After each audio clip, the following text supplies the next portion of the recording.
මම දැන් කතා කරන්න සූදානම් වෙන්නේ 10 ශ්‍රේණියේ ජීවයේ රසායනික පදනම පාඩම. ඉතින් ඔයගොල්ලෝ දන්නවා ජීවි දෙහි හැදිලා තියෙන සංයෝග රසක් එක්වීමෙන් කියලා. ඉතින් එම සංයෝග හැදිලා තියෙන්නේ මූල ද්‍රව්‍ය රසක් සංයෝජනය වීම මගින්. ඉතින් ඒ අනුව ජීවි දෙහයක් සංයෝග රසකිනුත් එම සංයෝග මූල ද්‍රව්‍ය රසක් සංයෝජනය වීමෙනුත් සෑදිලා තියෙනවා.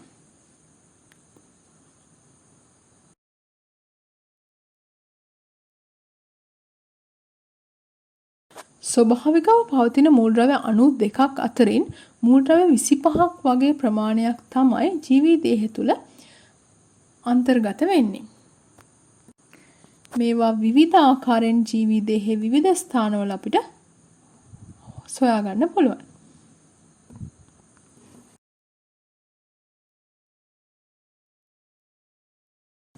ප්‍රධාන වශයෙන්ම ඔක්සිජන්, කාබන්, හයිඩ්‍රජන් සහ නයිට්‍රජන් කියන මූල ද්‍රව්‍ය ටික තමයි අපේ ජීවිතයේ හදන්න අපට උපකාරී වෙන්නේ. ඊට අමතරව sulphur, phosphorus, sodium, potassium, calcium, magnesium, iron, chlorine වගේ මූල ද්‍රව්‍යත් අපේ ජීවිතයේ තුළ අඩංගු වෙනවා. මෙම ස්කන්ධයන් මම දක්වලා තියෙන්නේ නැත්නම් මේ සංයුතින් දක්වලා තියෙන්නේ ජීවි දේහයේ ස්කන්ධයට අනුව.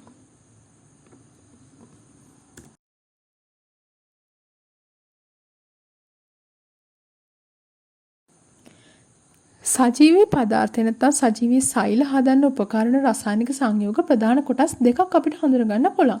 ඒ තමයි කාබනික සංයෝග සහ අකාබනික සංයෝග කියලා කියන්නේ. කාබනික සංයෝග කියන්නේ සරලව ගත්තොත් කාබන් අඩංගු වන සංයෝග. අකාබනික සංයෝග කියන්නේ කාබන් අඩංගු නොවන සංයෝග. කාබනික සංයෝග යටතේ අපි කතා කරන්න සූදානම් වෙනවා කාබෝහයිඩ්‍රේට්, ප්‍රෝටීන, ලිපිඩ සහ නියුක්ලියික අම්ල ගැන. අකාබනික සංයෝග යටතේ අපිට හම්බ වෙනවා ජලය, ಖನಿಜ ලවණ සහ වායු වර්ග.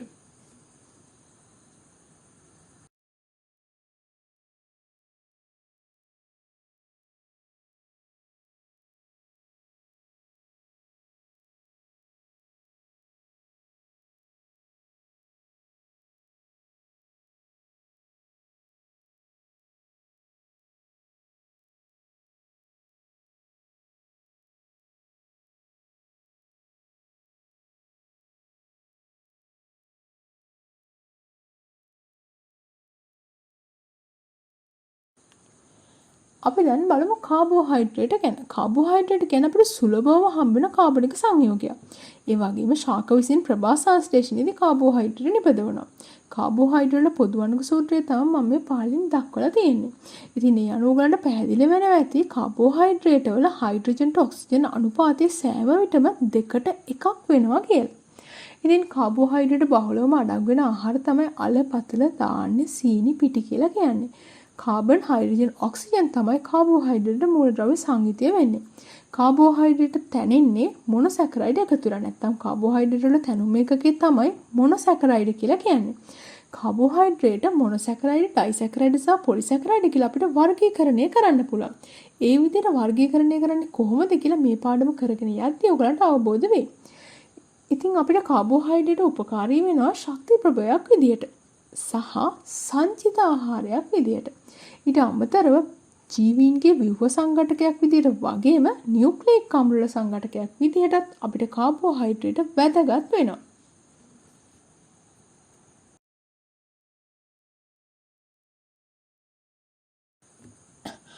අපි දැන් බලමු කාබෝහයිඩ්‍රේට්යක් වර්ගීකරණය කරන්නේ කොහොමද කියලා. මේ තියෙන්නේ කාබෝහයිඩ්‍රේට් වල පොදු අණුක සූත්‍රය. ඉතින් මම ඔයගලන්ට ඉස්සෙල්ලත් කිව්වා වගේ ඔයගලන්ට පේනවා ඇති මෙම කාබෝහයිඩ්‍රේට් වල හයිඩ්‍රජන් ටු ඔක්සිජන් අනුපාතය 2:1 වෙනවා කියලා.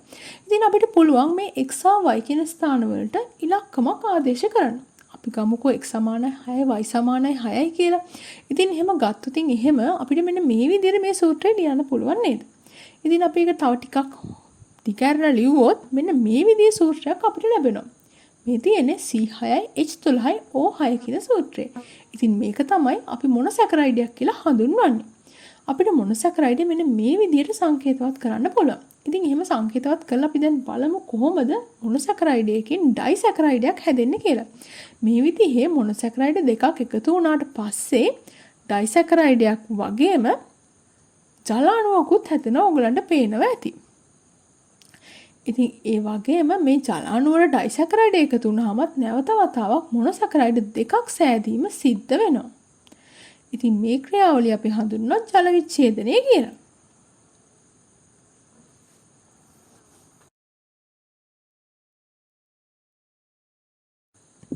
අපි දැන් බලමු මොනොසැකරයිඩ් රාශියක් එකතු වෙලා පොලිසැකරයිඩ් හැදෙන්නේ කොහොමද කියලා. මෙම ක්‍රියාවලිය අපි හඳුන්වනවා බහු අවයවීකරණය කියලා. ඉතින් ඔයගොල්ලෝ දන්නවනේ මෙන්න මේ විදිහට මොනොසැකරයිඩ් දෙකක් එකතු වෙලා ඩයිසැකරයිඩයක් හැදෙන්න පුළුවන් කියලා. ඉතින් මේ ඩයිසැකරයිඩ් මෙන්න මේ ස්ථානවලින් තවදුරටත් එයාට බන්ධන හදාගන්න පුළුවන්. ඉතින් මේ විදිහට තවදුරටත් බන්ධන හැදිලා මෙන්න මේ වගේ ටිකුතාම විදිහට පොලිසැකරයිඩ් සෑදීම සිද්ධ වෙනවා. මේ තියෙන්නේ අපිට පොලිසැකරයිඩ් එක පොදු අණුක සූත්‍රයක් ගන්න පුළුවන් ආකාරය.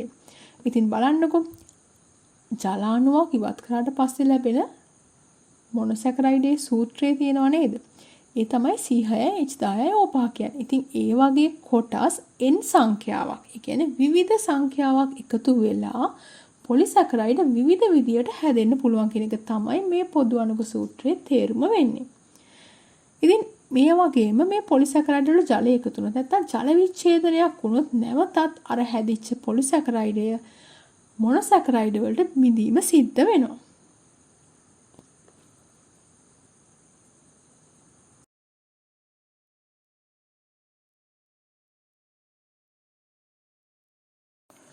මොනොසැකරයිඩ් කියලා කියන්නේ ස්ෆටික ස්වභාවයක් ගන්න ද්‍රව්‍යයක්. මොනොසැකරයිඩ් ජලයේදී වෙනවා වගේම බොහෝ මොනොසැකරයිඩ් පැණි රස වෙනවා. අපි මුලින්ම බලමු ග්ලූකෝස් ගැන. ඉතින් ග්ලූකෝස් ගොඩක් දුරට අපිට හම්බ වෙන්නේ ඉදුණු පළතුරු සහ මී පැණි වගේ ආහාරවල.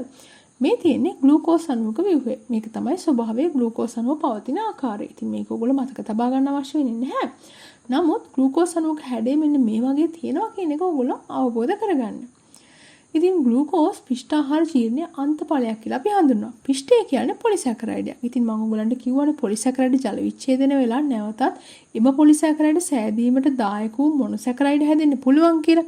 ඉතින් අන්න ඒ වගේ පිෂ්ඨය කියන පොලිසැකරයිඩය ජීර්ණය වෙලා නැවතත් පිෂ්ඨය හැදීමට දායක වෙච්ච ග්ලූකෝස් සෑදීම සිද්ධ වෙනවා. ඒ නිසා තමයි මම කිව්වේ පිෂ්ඨාහාර ජීර්ණයේ අන්තඵලයක් විදිහට අපිට ග්ලූකෝස් හඳුනා ගන්න පුළුවන් කියලා. ඊට පස්සේ මේ රුධිරයට අවශෝෂණය වෙන්නේ මේ පිෂ්ඨාහාර ජීර්ණයේ අන්තඵලයක් වෙන ග්ලූකෝස්ම තමයි. ප්‍රභා සංශ්ලේෂණයේදී ශාක විසින් ග්ලූකෝස් නිපදවනවා. ඉතින් මේ විදිහට සෑදෙන ග්ලූකෝස් මිදහෙලීම මගින් ශක්තිය නිදහස් කරන්න පුළුවන්. මේක සිද්ධ වෙන්නේ ශෛලීය ශ්වසනයේදී. අපි ඊළඟට බලමු ෆ්‍රුක්ටෝස් ගැන.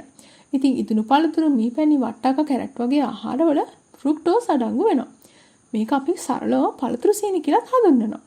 අමු පළතුරු ඉදෙනකොට එම් පළතුරු ඇතුලේ ෆ්‍රුක්ටෝස් සෑදීම සිද්ධ වෙනවා. පැණි රසින් වැඩිම සීනි වර්ගය වෙන්නේ ෆ්‍රුක්ටෝස්. දැන් අපි බලමු ගැලැක්ටෝස් ගැන. කිරි ආහාරවල තමයි ගැලැක්ටෝස් අඩංගු වෙන්නේ.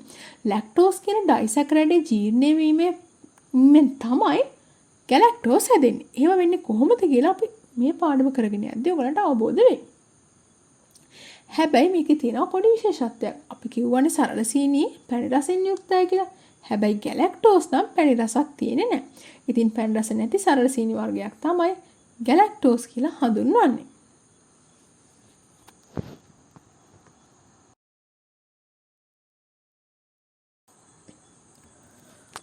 ඩයිසැකරයිඩ් ජලයේ ද්‍රාව්‍යයි පැණි රසයි ඒ වගේම ස්ෆටික වෙනවා. මේ තියෙන්නේ සුක්‍රෝස් කියන ඩයිසැකරයිඩේ ස්ෆටික විදිහට පේන ආකාරය. සුක්‍රෝස් හැදෙන්නේ ග්ලූකෝස් සහ ෆ්‍රුක්ටෝස් එකතු වෙලා. ඉතින් මේ ක්‍රියාවලියදී ජල අණුවක් පිටවීම සිද්ධ වෙනවා. ඉතින් මේ සීනි, බීට්, ඒ වගේම සමහරක් පළතුරු, ෆ්ලෝයමියුෂේ සුක්‍රෝස් අඩංගු වෙනවා. මෝල්ටෝස් හැදෙන්නේ ග්ලූකෝස් අණු දෙකක් එකතු වෙලා. ඉතින් මේ ක්‍රියාවලියදී කලින් අවස්ථාවේදී වගේම ජල අණුවක් පිටවීම සිද්ධ වෙනවා. ප්‍රරෝහණ වෙන බීජවල තමයි අපිට බහුලම මෝල්ටෝස් හඳුනා ගන්න ලැබෙන්නේ. පිෂ්ඨ ජල විච්ඡේදනයේ අතරමැදි ඵලයක් තමයි මෝල්ටෝස් කියන්නේ. ඉතින් ඔයගලන්ට මතකයිනේ පිෂ්ඨය කියන පොලිසැකරයිඩේ හැදෙන්නේ ග්ලූකෝස් අණු රාශියක් එකතු වෙලා කියලා මම ඔයගලන්ට කිව්වා. ඉතින් ග්ලූකෝස් කියලා කියන්නේ පිෂ්ඨ ජීර්ණයේ අන්තඵලය වෙනවා. ඉතින් ඊට අතරමැදි අවස්ථාවේ තියෙන අතරමැදි ඵලයක් තමයි මෝල්ටෝස් කියලා කියන්නේ. ලැක්ටෝස් හැදෙන්නේ ග්ලූකෝස් සහ ගැලැක්ටෝස් එකතු වෙලා. එම ක්‍රියාවලියදී ජල අණුවක් පිටවීම සිද්ධ වෙනවා. ලැක්ටෝස් කිරි ආහාරවල බහුලව හමු වෙනවා. ඉතින් මම ඉස්සෙල්ලත් කිව්වනේ ගැලැක්ටෝස් කියන්නේ පැණි රස නැති මොනොසැකරයිඩයක් කියලා. ඉතින් මේ වගේම තමයි එම ගැලැක්ටෝස් ග්ලූකෝස් සමග එකතු වීමෙන් හැදෙන ලැක්ටෝස් උත් පැණි රසක් දරන්නේ නැහැ. ඒ වගේම ශාකවල හමු නොවන එකම ඩයිසැකරයිඩ් එක තමයි ලැක්ටෝස් කියලා කියන්නේ. සංයුතිය අණුව ප්‍රතිශත ගත්තොත් එහෙම මව් කිරිවල 6%ක් 7ක් වගේ ප්‍රමාණයකුත් එළ කිරිවල 4%ක් 6ක් වගේ ප්‍රමාණයකුත් ලැක්ටෝස් අන්තර්ගත වෙනවා.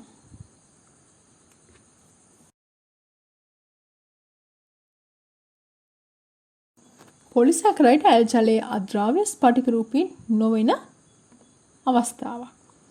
සෙලියුලෝස්, ග්ලයිකෝජන් සහ පිෂ්ඨය අපිට පොලිසැකරයිඩ් සඳහා උදාහරණ විදිහට ගන්න පුළුවන්. ඉතින් ඔයගොල්ලෝ දන්නවනේ පොලිසැකරයිඩ් වල තැනුම එකකේ මොකක්ද කියලා. මේ පොලිසැකරයිඩ් වල තැනුම එකකේ තමයි ග්ලූකෝස් කියලා කියන්නේ. ඉතින් ග්ලූකෝස් තැනුම එකකේ වෙනවා නම් විවිධ පොලිසැකරයිඩ් වර්ග අපිට හම් වෙන්නේ කොහොමද? ඒකට හේතුව තමයි මේ පිෂ්ඨයෙන් ග්ලයිකෝජන් සහ සෙලියුලෝස් කියන පොලිසැකරයිඩ් වල පවතින ග්ලූකෝස් අණු සංඛ්‍යාවත් එම අණු සම්බන්ධන ආකාරයත් එකිනෙකට වෙනස්. ඒ නිසා මේ පොලිසැකරයිඩ් විවිධ ස්වරූප ගන්නවා.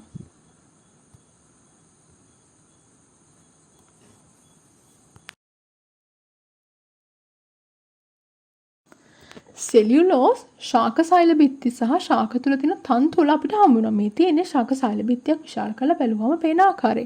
ඉතින් බලන්නකො මේ වගේ මොනොසැකරයිඩ් රාශියක් එකතු වෙලා හැදිච්ච පොලිසැකරයිඩ් වලින් තමයි සෛල බිත්තියක් හැදිලා තියෙන්නේ. මිනිස් සිරුර තුළ ජීර්ණයට මේවා ජීර්ණයට ලක් වෙන්නේ නැහැ. ඒ නිසා පෝෂණීය වටිනාකමක් නැහැ. හැබැයි මලබද්ධය වළක්වා ගැනීමට අපිට මේ තන්තු නැත්තම් මේ සෙලියුලෝස් උපකාරී වෙනවා. පිෂ්ඨය ගත්තොත් කොස් අල වර්ග සහ ධාන්‍ය වර්ග වල තමයි පිෂ්ඨය අඩංගු වෙන්නේ. ශාකවල ගබඩා කරන කාබෝහයිඩ්‍රේට් වර්ගය වෙන්නේ පිෂ්ඨය. ග්ලයිකෝජන් සත්වයක් මාවේ සහ පේශි වල හමු වෙනවා. සතුන්ගේ සිරුර තුළ කාබෝහයිඩ්‍රේට් සංචිත කරන එක ආකාරයක් තමයි ග්ලයිකෝජන් කියලා කියන්නේ.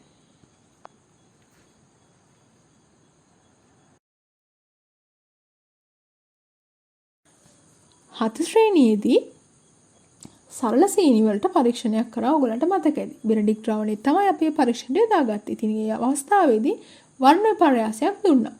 දැන් අපි ග්ලූකෝස් වන කියන සරල සීනි වෙනුවට සුක්‍රෝස් කියන ඩයිසැකරයිඩ් යොදාගෙන මේ පරීක්ෂණය ඒ ආකාරයටම සිද්ධ කරොත් අපිට වර්ණ විපර්යාසයක් බලා ගන්න හම්බ වෙන්නේ නැහැ. හැබැයි මෙම ඩයිසැකරයිඩය අපි තනුක සල්ෆියුරික් සමග රත් කරොත් අපට එම වර්ණ විපර්යාසය බලා ගන්න පුළුවන් බෙනඩික්ට් ද්‍රාවණයත් සමග. ඉතින් මේකට හේතුව තමයි ඩයිසැකරයිඩ් නැත්නම් මේ සුක්‍රෝස් කියන ඩයිසැකරයිඩය බෙනඩික්ට් ද්‍රාවණයත් සමග ග්ලූකෝස් දක්වන ප්‍රතික්‍රියාව දක්වන්නේ නැතිවීම. හැබැයි ඩයිසැකරයිඩය තනුක සල්ෆියුරික් මාධ්‍යයේදී එයාගේ තැනුම් ඒකක වන මොනොසැකරයිඩ් දෙක බවට පත් වෙනවා. ඒ කියන්නේ ග්ලූකෝස් සහ ෆ්‍රුක්ටෝස් බවට පත් වෙනවා. ඉතින් එම මොනොසැකරයිඩ් තමයි දෙවන අවස්ථාවේදී බෙනඩික්ට් ද්‍රාවණයත් සමග ප්‍රතික්‍රියා කරලා අපට කලින් අවස්ථාවේ ලැබුණු නිරීක්ෂණයම ලබා දුන්නේ. ඉතින් මේ අනුව අපිට පැහැදිලි වෙනවා මෙම ආහාර සාම්පලයේ තිබුණේ ඩයිසැකරයිඩ් කියලා. මොකද මේ ආහාර සාම්පලයේ සරල සීනි තිබුණා නම් පළමු අවස්ථාවේදීම අපිට වර්ණ විපර්යාසය ලබා දෙනවා. හැබැයි එහෙම ලබා නොදී තනුක සල්ෆියුරික් එක්කල විතරදී පමණක් මේ වර්ණ විපර්යාසය ලබා දුන්නේ එම ආහාරයේ සුක්‍රෝස් කියන ඩයිසැකරයිඩය අන්තර්ගත වෙන නිසා.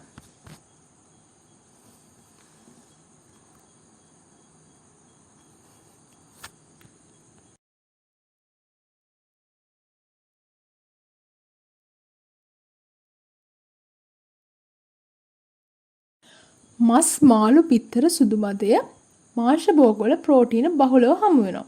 සියලුම ජීවී සයවල අන්තර්ගත වන සංඝටකයක් තමයි ප්‍රෝටීන කියලා කියන්නේ. පරිණත මිනිස් සිරුරේ 17ක් විතර හැදිලා තියෙන්නේ ප්‍රෝටීනමය ද්‍රව්‍ය වලින්.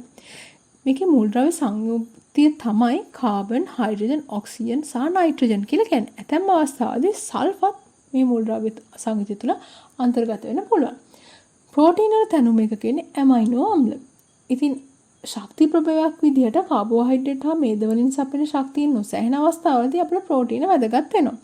ඒ වගේම විශේෂයෙන්ම ව්‍යුහාත්මක සංඝටක සෑදීම සඳහා අපිට ප්‍රෝටීන වැදගත් වෙනවා. උදාහරණයක් විදිහට ගත්තොත් සෛල පටල, සම්බන්ධක පටලවල ඒ වගේම කෙරටින් විදිහට අපිට ප්‍රෝටීන් හම්බ වෙනවා.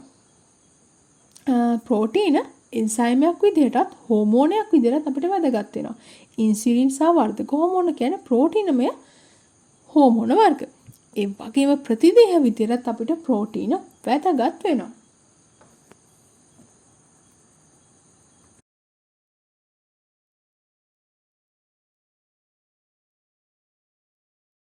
මේ තියෙන්නේ ප්‍රෝටීන වල තැනුම් එකකේ වෙන ඇමයිනෝ අම්ලය.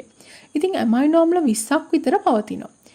බැක්ටීරියා වගේ ඉඳන් මිනිසා වෙනකම්ම සියලුම ප්‍රෝටීන සකස් වෙලා තින්නේ මෙම ඇමයිනෝ අම්ල 20 මගින්. අපිට ස්වභාවයෙන් හම්බෙන සරලම ඇමයිනෝ අම්ලය තමයි ග්ලයිසින් කියලා කියන්නේ. ඉතින් ඇතැම් ඇමයිනෝ අම්ල අපි හඳුනන අත්‍යවශ්‍ය ඇමයිනෝ අම්ල කියලා. ඒකට හේතුව එම ඇමයිනෝ අම්ල සිරුරට නිපදවීමට නොහැකි වීම. ඉතින් ඒ වගේ ඇමයිනෝ අම්ල අපි අනිවාර්යයෙන්ම බාහිරෙන් ලබා ගන්න ඕනේ.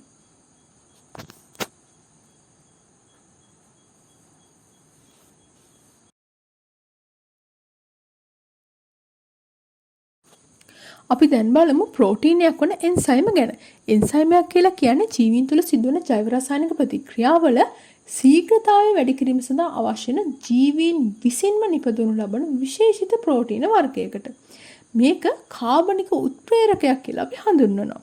ඉතින් ඔයගලන්ට මතක ඇති අපි කලින් පරීක්ෂණයේදී කිව්වා තනුක සල්ෆිරික් දාලා රත් කරනකොට සුක්‍රෝස් ග්ලූකෝස් බවට පත් වුණා කියලා. ඉතින් ඒ විදිහට හැදිච්ච ග්ලූකෝස්නේ බෙරඩික් ද්‍රාවණයත් සමග වර්ණ විපර්යාසය දුන්නේ. නමුත් ඔයගොල්ලෝ දන්නවද මෙම පරීක්ෂණයේදී ලැබිච්ච දේම නැත්තම් මේ සුක්‍රෝස් ග්ලූකෝස් බවට පත්වීම අපේ ආහාර ජීර්ණ පද්ධතියේ සිද්ධ වෙනවා කියලා.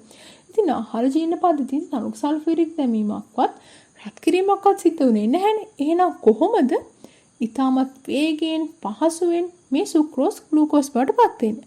අන්න එම ක්‍රියාවලියට ආහාර ජීර්ණ පද්ධතියට උපකාරී වෙන්නේ එන්සයිම්.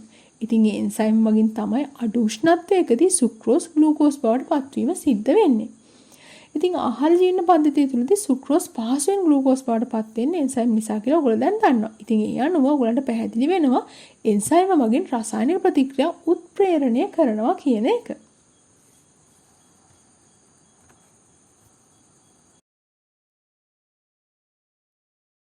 එන්සයිම් එක කරන ඇමයිලේස් පිෂ්ඨය මත ක්‍රියා කරන්නේ කොහොමද කියලා අපි දැන් පරීක්ෂණයක් කරලා බලමු. මේකෙදි මම කරන්නේ පාම්පිරි මිලිලීටර් 2කට ඇමයිලේස් මිලිලීටර් 2ක් එකතු කරලා එම මිශ්‍රණය විනාඩි 2ක් තියෙන්න අරිනවා. ඊට පස්සේ එම මිශ්‍රණයෙන් බිඳුවක් අරගෙන සුදු පැහැති පිඟන් ගඩොලක තැන්පත් කරනවා. ඊට පස්සේ අයඩින් ද්‍රාවණයෙන් බිඳුවක් එම පිඟන් ගඩොල මත තියෙන ඇමයිලේස් සහ පාම්පිරි මිශ්‍රණය සමග එකතු කරනවා.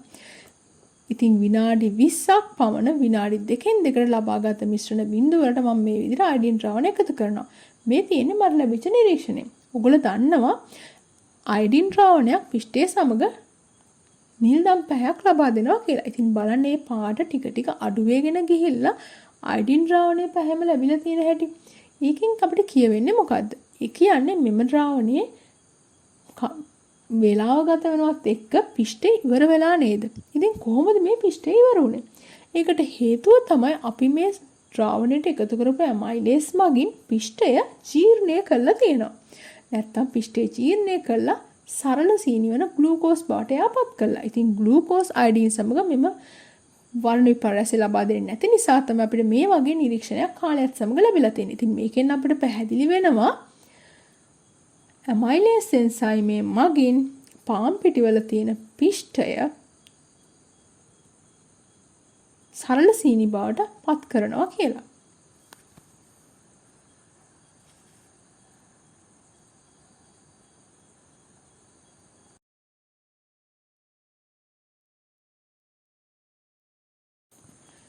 ලිපිඩ කාබනික ද්‍රාවකවල දිය වෙනවා.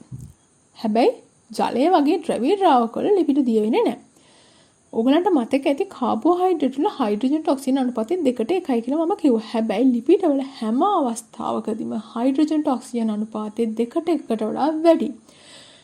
ලිපිඩ බහුලවම හමු වෙනවා රටකජු, පොල් තෙල්, මාගරින් වගේ ආහාරවල. මේ මූලද්‍රව්‍ය සංයුතිය තමයි කාබන්, හයිඩ්‍රජන් සහ ඔක්සිජන් කියලා කියන්නේ. මේ තැනුම් එකක වෙන්නේ මේද අම්ල සහ ග්ලිසරෝල්.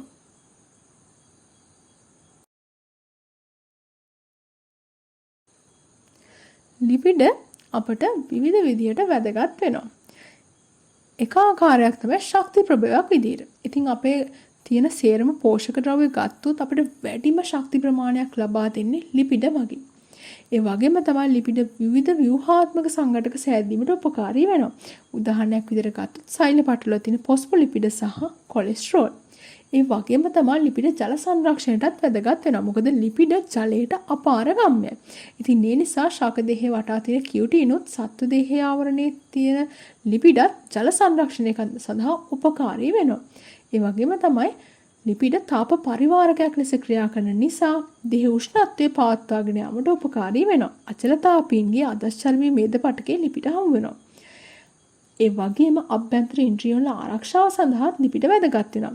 මොකද අපේ අභ්‍යන්තර ඉන්ද්‍රියන් වටා මේද ස්තරයක් තියෙනවා. ඉතින් මේ මේද ස්තරයට පුළුවන්කම තියෙනවා කම්පන අවශෝෂණය කරන්න. සමහර හෝමෝන සංශ්ලේෂණය සඳහා ලිපිඩ වැදගත් වෙනවා. උදාහරණයක් විදිහට ගත්තොත් ඊස්ට්‍රෝජන්, ටෙස්ටෝස්ටෙරෝන් සහ කෝටිසෝන්.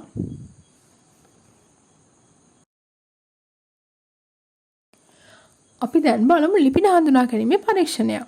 මේ තියෙන්නේ සුඩාන් 3 පරීක්ෂාව. ඉතින් තෙල් ස්වල්පයක් පරීක්ෂානාලයකට ලබාගෙන ඒට සුඩාන් 3 ප්‍රතිකාරක එකතු කරලා හොඳින් සෙලෙව්වොත් මෙන්න මේ වගේ නිරීක්ෂණයක් අපිට ලබා ගන්න පුළුවන්. ඉතින් අපි ආහාර සාම්පලයකටත් මේ වගේම පරීක්ෂණයක් සිද්ධ කරලා මේ වගේ නිරීක්ෂණයක් ලැබුණොත් අපිට එම ආහාර සාම්පලයේ ලිපිඩ තිබුණා කියන තහවුරු කරගන්න පුළුවන්.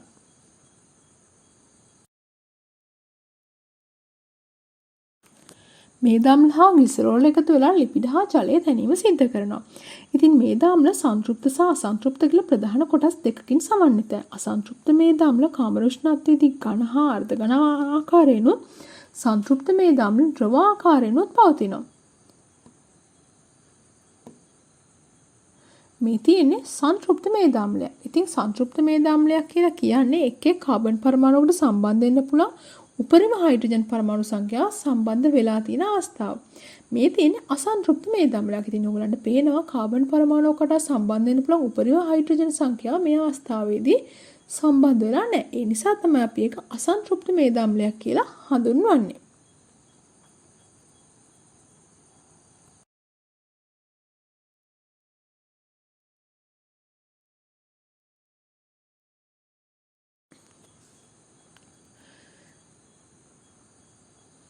Carbon, hydrogen, oxygen, nitrogen, phosphorus කියන මූලද්‍රව්‍ය සංයුතියේ තියෙන නියුක්ලියික් අම්ල තැනුම් මේකක රාශියක් රේඛීය සම්බන්ධ වීමෙන් තමයි සෑදිලා තියෙන්නේ.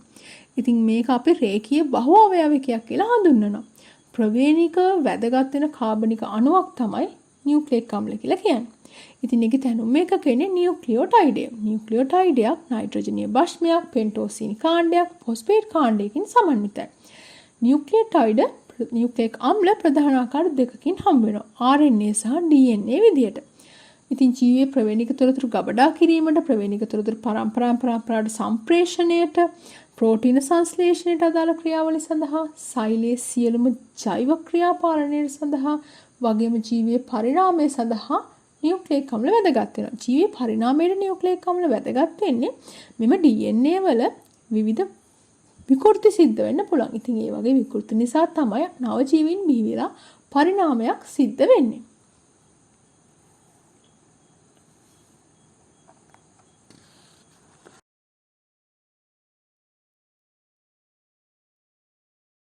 නියුක්ලියික් අම්ල DNA සහ RNA විදිහට ප්‍රධාන ආකාර දෙකකින් හමු වෙනවා.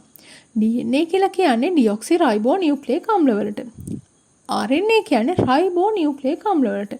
DNA වල තැනුම් එකකේ වෙන්නේ ඩිऑක්සි රයිබෝ නියුක්ලියෝටයිඩ. RNA වල තැනුම් එකකේ වෙන්නේ රයිබෝ නියුක්ලියෝටයිඩ. ඉතින් DNA වල වැදගත්කම තමයි ප්‍රවේණ තොරතුරු ගබඩා කර ගැනීම. RNA අපිට වැදගත් වෙනවා ප්‍රෝටීන සංශ්ලේෂණ ක්‍රියාවලියේදී.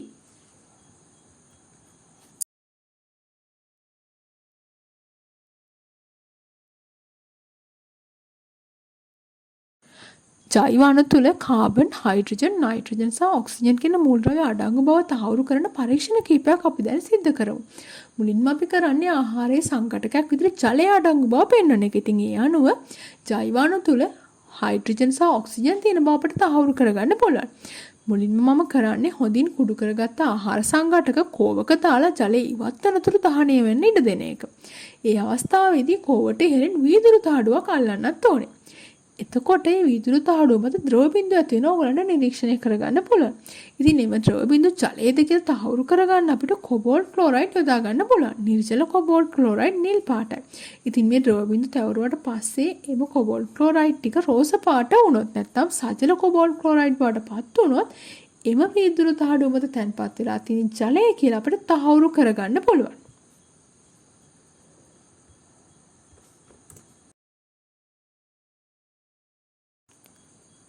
ජෛවාණු තුළ කාබන් තියෙනවා කියලා හඳුනගන්නත් අපිට ඉතාමත් සරල ක්‍රියාකාරකමක් කරන්න පුළුවන්. තලප ලෙස සකස් කරගස්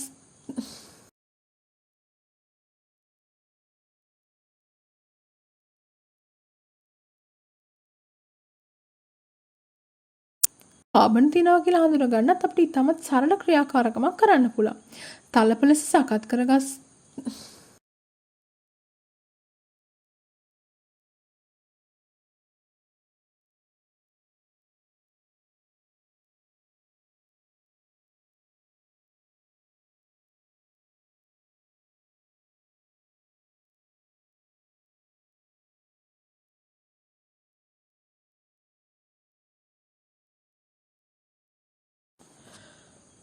ආහාර සාම්පලයක නයිට්‍රජන් තියෙන බව තහවුරු කරගන්න නම් අපිට කරන්න තියෙන තමත් සරල දෙයක්. එම ආහාර සාම්පලේ ප්‍රෝටීන තියෙනවද කියලා හොයන එක.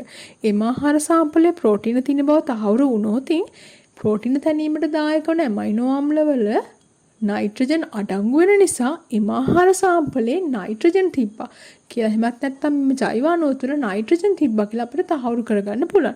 ඉතින් ඒකට අපි සරලවම බයොරේට් පරීක්ෂාව සිදු කරනවා. ඉතින් මේ බයොරේට් පරීක්ෂාවේදී මේ වගේ නිල් දම් පැහැති නිරීක්ෂණයක් ලැබුණොත් එහෙම ජෛවාණු තුළ නයිට්‍රජන් තියෙන බවට හඳුනා ගන්න පුළුවන් වෙනවා.